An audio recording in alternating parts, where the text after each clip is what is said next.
We're going straight into the part where it says, Allahumma inni as'aluka bi rahmatika allati wasi'at kulla shay. And we mentioned that this is translated to as, O Allah, I ask you by your mercy that envelops everything. When we look at Allah subhanahu wa ta'ala, look at this first line. Allahumma inni as'aluka. Who's asking? We are asking. Birahmatika. Ar-Rahmah is different to, when you look at Bismillah ar-Rahman ar-Rahim, there's just two different types. There's ar-Rahman and then there's ar-Rahim. Here we're asking through Birahmatika. When you look at the tafasir that speak about ar-Rahman and ar-Rahim, they say ar-Rahman is general rahmah for everything. For those that deserve it and for those that don't deserve it. This rahmah is towards them. And this covers mankind, animal kind, plant, everything. This rahmah is grand. This world and how the positioning of the earth from the sun falls under the rahmah. But rahim is very specific. And this is reserved for a special group of people, which we believe to be the followers of the Ahlul Bayt alayhim as-salam. So there's a general and then there's a specialist aspect. Here we're asking Allah subhanahu wa ta'ala bi rahmatika, the general aspect. Allati wasi'at kulla shay.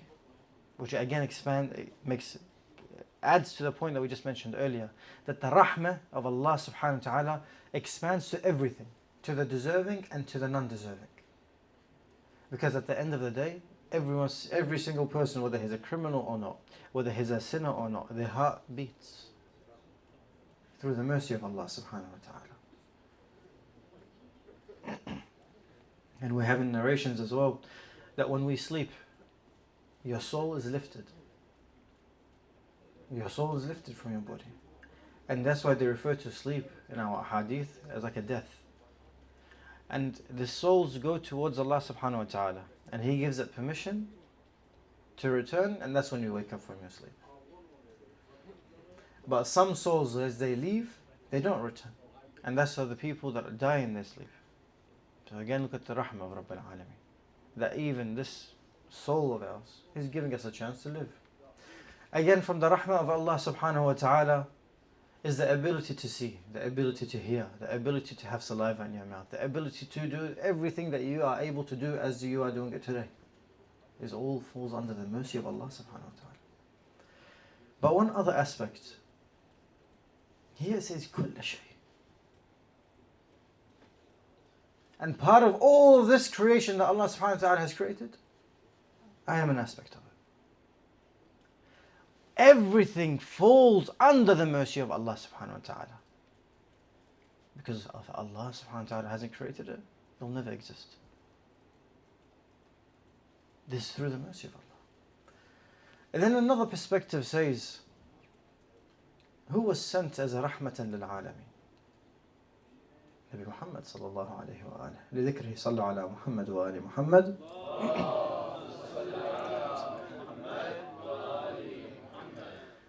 The manifestation of the rahmah of Allah subhanahu wa ta'ala on this earth is through Prophet Muhammad and his holy household. Through the existence of the Holy Prophet, many of the things that used to happen to the nations before Prophet Muhammad sallallahu alayhi wa alihi wasallam stopped happening. And as we hear, for example, Prophet Nuh alayhi salam, the world flooded, except for those that were on his ark. When we hear the example of Qawm Lut, Allah subhanahu wa ta'ala destroyed that land. When we hear the stories of Aad and Thamud, and what Allah subhanahu wa ta'ala did to those lands. Punishment from Allah subhanahu wa ta'ala came to those people directly. Lands flipped upside down as a punishment from Allah subhanahu wa ta'ala. But because Rasulullah sallallahu alayhi wa alihi wa sallam was sent as the final messenger, sallu ala Muhammad wa ali Muhammad,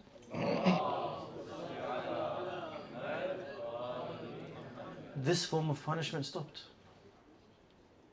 Or else if it existed, again, in the same form that it existed before, imagine those that are doing the same actions as Qawm Lut. Civilizations that are doing the same actions as Qawm Lut will receive the same punishment. But because Rasulullah was born into this time era, and his body remains, And what does the Quran say about those that are slain on the path of Allah subhanahu wa ta'ala? Do not say that they are dead, but they are alive, seeking sustenance from their Lord. And this is the position of Rasulullah and the rest of the Imams alayhimus salam. And they are Rahmah of Rabbil Alameen. They are a manifestation of the Rahmah of Rabbil Alameen. So here again we begin to see another aspect of it. When we look at the aspect of the Imam alayhi salam, he describes that we are Rahmatun lil Alameen. How? One of the things about the earth is the earth has to have a hujjah of Allah on this earth, a proof of God on the earth. And when you look at the narrations that speak about the importance of having a hujjah of Allah on this earth, that if there was no hujjah on the earth to be remained, that the earth will swallow itself. The earth will swallow, it will cease to exist. It will destroy itself. But the fact that there is a hujjah on this earth, that means the mercy of Allah is being showered onto those people of the earth. Read Kitab al-Ghayba of al-Nu'mani and you'll find all these ahadith that are referenced there, as well as Kitab al-Ghayba of Shaykh al-Tusi. You can find them in that. The importance of a hujjah of Allah subhanahu wa ta'ala, that the earth will cease to exist and creation or civilization that we have perish. Isn't this not a mercy of Allah? And also of the mercies of the Prophet and the Imams alayhimus salam is the punishment of sins is reduced or delayed. Previous nations, if they did haram with their hand, they had to chop off their hand. If they looked at haram, they had to take off their eyes. This was it. That's the form of compensation. But when Rasulullah came, sallallahu alayhi wa sallam, this changed. Now we have the form of istighfar that we have. And we have the hadith that say whoever seeks forgiveness from their sin is as if they have never committed that sin. This was introduced through the Prophet and his teaching, sallallahu alayhi wa sallam. So the rahmah of Allah subhanahu wa ta'ala, as we see in this world, and as we read in Dua Kumayl, covers a vast amount of our life. One aspect is the sins that Allah subhanahu wa ta'ala has kept hidden. He hasn't publicized them. The ones that we've done in private. Yet He knows about them. And He's instructed the writers of our deeds to write about them. But through His mercy, He's covered them. And there's so many ahadith that speak about this. I don't want to go too deep into it. We'll get to it when we get to it, inshallah. We're focusing on the rahmah of Rabbil Alameen right now. But you see how the beginning of the dua starts with this rahmah.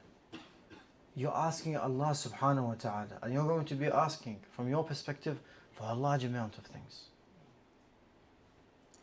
So you ask through His mercy that you've given everything, Ya Allah. That you've shown everything, Ya Allah. That everything is under your mercy. That you're showering entire existence through it. I'm asking through that mercy, Ya Rabb. And then we continue the dua and we enter the dua. This mercy, they say, is split into 100 parts. The mercy of Rabbil Alameen, they say, is split into 100 parts. 1 out of 100 is on this world. Between humans and animals, between planets. The relationship that you see between your parents and yourself. The mercy that a mother shows her child, or a father shows his child. The love and care. The mercy of someone forgiving someone that wronged them.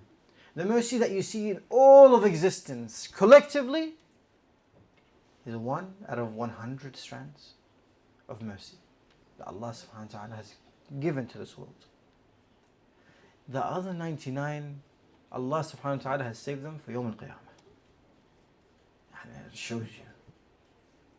Now when we look at Surah Al-Fatiha, begin Bismillah ar-Rahman ar-Rahim. Alhamdulillahi Rabbil Alameen. Again, Ar-Rahman ar-Rahim. Maliki Yawmiddin. The master of the day of judgment is Ar-Rahman ar-Rahim. How much of that mercy? 99 out of 100 is on the day of judgment. Allah subhanahu wa ta'ala, He forgives our sins here, He does not. He does. On the day of judgment, imagine that. Imagine that one, the person. So for example, you go to court and you hear the person that's a judge is going to take you, he's going to be giving you the final verdict. And you hear that this person, he's lenient. You're relaxed. Okay, yeah, I did wrong. I accept the punishment that I'm going to get, but at least he's lenient. Allah subhanahu wa ta'ala is telling you that He is Ar-Rahman, that He is Ar-Rahim, and He's in charge of that day. He's the judge of that day. And He saved 99 out of 100 strands of mercy for that day when every person that existed will be resurrected on a single plane,